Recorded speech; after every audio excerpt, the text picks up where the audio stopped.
ನಮಸ್ತೆ ಎಲ್ಲರಿಗೂ. ಇವತ್ತಿನ ರೆಸಿಪಿಯಲ್ಲಿ ಬೆಂಡೆಕಾಯಿ ಡ್ರೈ ಪಲ್ಯ ಮಾಡ್ತಾ ಇದ್ದೀನಿ. ತುಂಬ ರುಚಿ ಇರುತ್ತೆ, ತುಂಬ ಸಿಂಪಲ್ ಆಗಿರುತ್ತೆ ಮತ್ತು ನಾವು ತುಂಬ ವೆರೈಟಿ ಪಲ್ಯಗಳನ್ನು ಮಾಡಿರ್ತೇವೆ ಬೆಂಡೆಕಾಯಲ್ಲಿ. ಆದರೆ ಈ ರೀತಿ ಒಮ್ಮೆ ಟ್ರೈ ಮಾಡಿ ನೋಡಿ, ತುಂಬ ಈಸಿಯಾಗಿರುತ್ತೆ, ತುಂಬ ರುಚಿ ಇರುತ್ತೆ. ಯಾವ ರೀತಿ ಮಾಡೋದು ನೋಡ್ಕೊಳ್ಳೋಣ. ನಾನು ಇದಕ್ಕೆ 1/4 kg ಬೆಂಡೆಕಾಯಿನ ತೊಗೊಂಡಿದ್ದೀನಿ.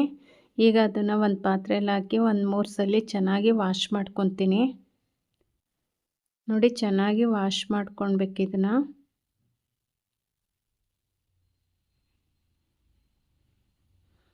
ನಾನು ನೀರು ಬದಲಿಸ್ಕೊಂಡು ಒಂದು 3 ಸರಿ ವಾಶ್ ಮಾಡಿಕೊಂಡು ತೊಗೊಳ್ತೀನಿ.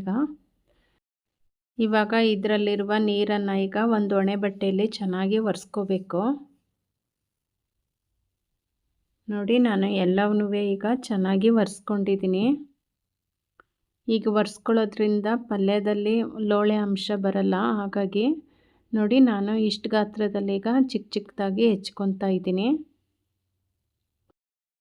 ಆದಷ್ಟು ಬೆಂಡೆಕಾಯಿನ ಎಳೆದು ತಗೋಬೇಕಾಗುತ್ತೆ. ಹೀಗೆ ನಾನು ಎಲ್ಲವನ್ನೂ ಸಹ ಸಣ್ಣದಾಗಿ ಹೆಚ್ಕೊತಾ ಇದ್ದೀನಿ. ಬೆಂಡೆಕಾಯಿನೆಲ್ಲ ಇವಾಗ ಹೆಚ್ಕೊಂಡಿದ್ದಾಯಿತು. ಇವಾಗ ಒಂದು ಬಾಣಲಿಗೆ ಒಂದು ಮಸಾಲೆಗೆ ನಾನು 3 ಸ್ಪೂನು ಶೇಂಗಾನ ಹಾಕಿ ಸಣ್ಣ ಉರಿಯಲ್ಲಿ ಹುರ್ಕೊತಾ ಇದ್ದೀನಿ.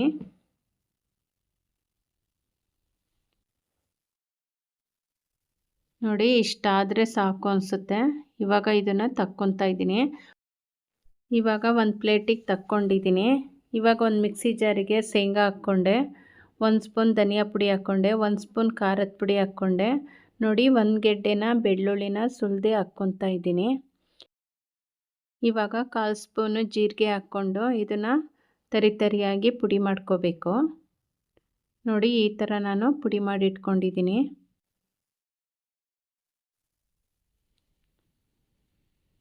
ಈಗ ಒಂದು ಬಾಣಲಿಗೆ 1 ಸ್ಪೂನ್ ಎಣ್ಣೆ ಹಾಕಿ ಈಗ ಬೆಂಡೆಕಾಯಿನ ಸಣ್ಣ ಉರಿಯಲ್ಲಿ ಹುರ್ಕೊತಾ ಇದ್ದೀನಿ.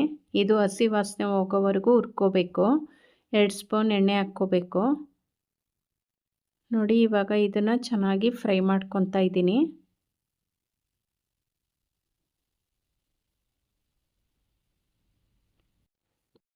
ನೋಡಿ, ಆದಷ್ಟು ಸಣ್ಣ ಉರಿಯಲ್ಲಿ ಹುರ್ಕೋಬೇಕು.